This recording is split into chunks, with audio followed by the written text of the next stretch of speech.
So let us now consider example number 3. So we have a given differential equation. So for this, hindi natin alam kung ano yung dependent variable natin dito sa equation natin. So for that, let's make a test para malaman natin kung ano yung dependent variable natin. Si x ba or si y? So titingnan natin yung mga number of terms kung saan included si dx at saka si dy. So for this, si dx included lang siya sa iisang term, while naman yung dy natin included siya or meron siyang effect dito sa tatlong term natin. So for that, we can say na mas mataas yung probability na yung x natin, that is our dependent variable. So for us to make x as our dependent variable, gagawin natin is i-multiply natin yung buong equation natin by 1 over, so yung kasama ni dx, that is y. Tapos dito yung dy naman. So kung i-multiply natin by 1 over y dy yung buong equation natin, sa first term natin, makakancel out si y. So you will have dx over dy. And dito naman sa susunod na term natin, makakancel naman si dy. So yung 1 over y natin yung matitira na i-distribute natin sa mga terms na nasa parenthesis. So for this, you will have 3x multiplied by 1 over y. So you will have multiplied by y. Next naman dito, susunod naman, so you will have minus, so y multiplied by 1 over y. So, makakancel out lang si y, matitira si x. Plus, yung 2 natin, multiplied by 1 over y. So, mangyayari niyan, you will have 2 over y. So, eto sa tatlong terms natin na to, makakancel out kasi si dy, kaya 1 over y yung pinag-multiply natin sa tatlong term na naka-included sa parenthesis natin is equal to 0. So for this, we can now say that our x is the dependent variable. So nasa linear in x tayo. If we are in linear in x, so dapat yung format natin sa standard form, that is dx over dy plus q plus p of y x is equals to q of y. So dapat ganito yung format natin. So for that to happen, lahat ng may variable na x mag-i-stay dito sa left side ng equation natin.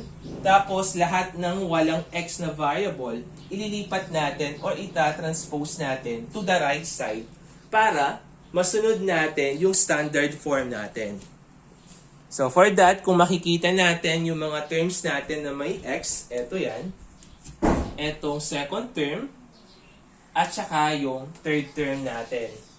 So let us write. So you will have dx over dy plus, so meron tayo dito na 3 over yx minus x is equals to negative 2 over y. So, kung aayusin pa natin to, so mangyayari niyan is you will have dx over dy plus, so dito niyan meron tayong common term which is yung x. So ilalabas natin si x. So matitira na lang is you will have 3 over y minus 1 is equals to negative 2 over y. So kung titingnan natin, so nasunod na niya yung format natin na p of y x is equals to q of y. So dito niyan, ito yung P of Y natin. Tapos, dito sa kabila naman, that is our Q of Y. So, kung naayos na natin sa standard form yung differential equation natin, we will now proceed in computing for the value of your integrating factor. So, for this, since linear tayo in x, so that will become e raised to the integral of P of y dy. E raised to yung P of y natin, that is 3 over y minus 1 dy. So, kung aayusin natin yung value ng integrating factor natin, so we will have e raised to 3 ln y minus y. So, kung aayusin natin yung natin dito, you will have e, eto nyan, 3 ln y. Wherein, kapag meron tayong minus dito, it only signifies na quotient or division yung operation natin. So, kung isa-separate natin etong term natin na to, so that is also equal to e raised to 3 ln y over e raised to y. So, parehas lang sila. So, nag-minus lang sila kasi nga quotient yung operation natin. And at the same time, so kung quotient, yung e naman yung magiging base natin. So, parehas lang yung value niyan. But, etong nasa term natin sa taas, so this is equal to e raised to ln y cubed. Wherein, e ln y cubed, that is equivalent to y cubed.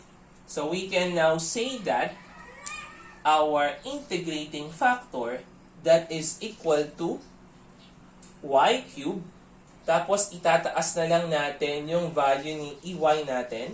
So, magiging e raised to negative y.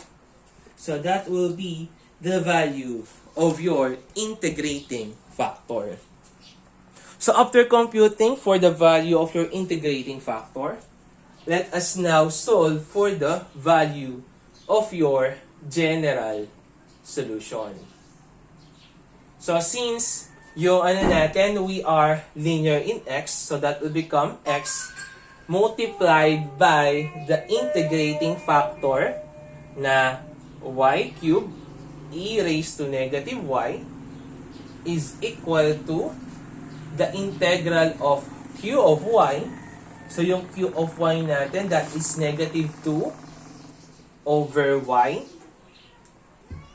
Tapos, yung integrating factor natin, that is y cubed e raised to negative y dy.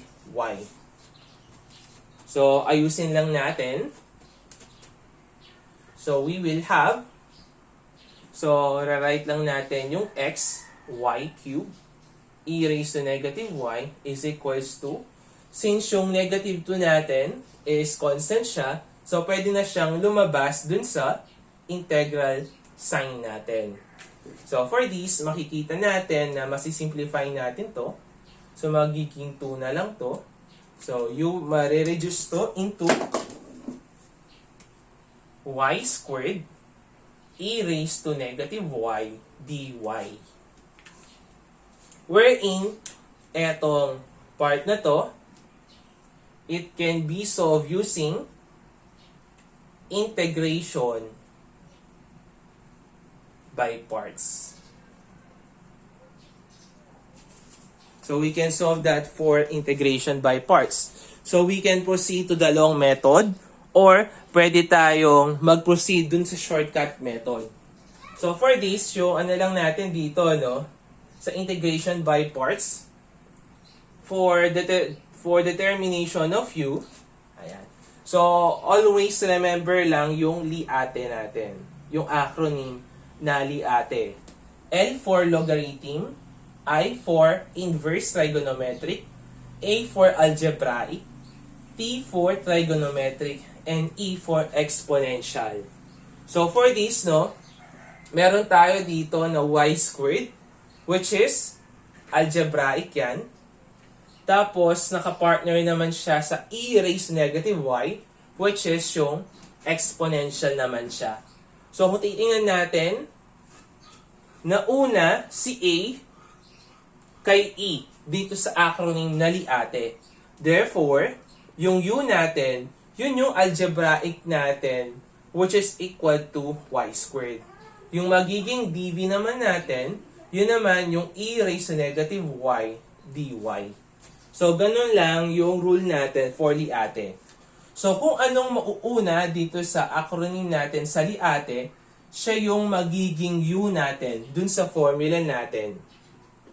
So, for this example, we will not use integration by parts. So, we will just use another method. So, based lang dun sa so, parang tinatawag nila ang itong tic-tac-toe method. Kaso nga lang, yung gagamitin natin u dito, same with the liate rule, is yung y squared naman. So, for this, you will have y squared. Tapos, dun sa kabilang side naman natin, that is e raised to negative y. So, sa y squared natin, magdi-differentiate tayo dito. So, y squared, differentiate natin. First derivative, that is 2y. Second derivative, that is 2. Third derivative, that is 0. Next, dun naman sa kabila. Dun sa natira, is i-integrate naman natin siya. So, for this, first integral niya, so that is negative e raised to negative y. Second integral, that is positive e raised to negative y. Next naman, that is e raised to negative y. So, next naman is ipagpag-partner natin sila. So, mangyayari niyan is yung y squared natin. Ayan. So, yung rule lang natin dito, no, dito sa naka-difference, dito sa i-derivative natin, dapat yung term na ilalagay natin dun sa differentiation side, dapat mag-zero siya. So, for this, ginamit natin yung y squared para kapag nag-continuous derivative tayo, magiging zero siya. So, ipagpag-partner lang natin yan. So, yung una, that is positive. Susunod, negative. Tapos, positive. So, kung aayusin natin kung i-rewrite natin yung buong equation natin, so, you will have x y cubed e raised to negative y is equals to negative 2 multiplied by. So, pagpa-partner natin, so you have y squared multiplied by e raised to negative ey. So, you have negative e.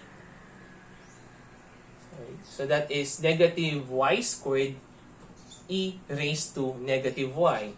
Then, susunod naman, pagpa-partner naman natin yung dalawa. So, you will have negative 2y e raised to negative y. So, last naman, eto yan. So, you will have plus. So, 2 multiplied by negative e raised to negative ey. So, you will have negative 2 e raised to negative y. Tapos, meron tayong plus c dito. Or, pwede nating i-include yung c natin dito sa loob. Plus c. Ayan. So, we can now rewrite our equation.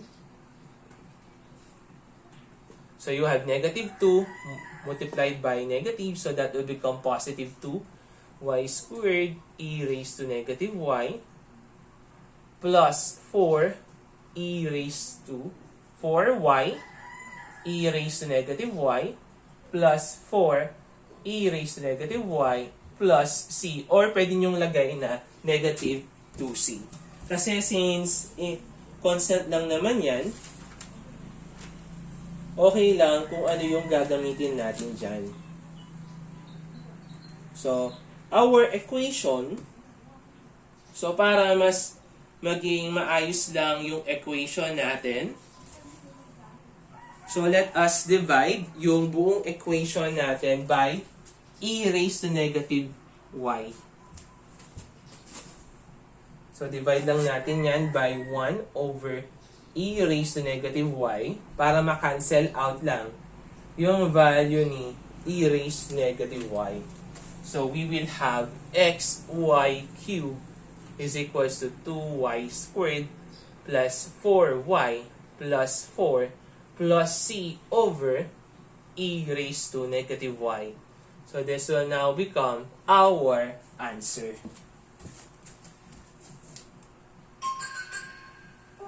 Or, pwede nating itaas yung e raised to negative y natin, magiging e raised to y na lang siya.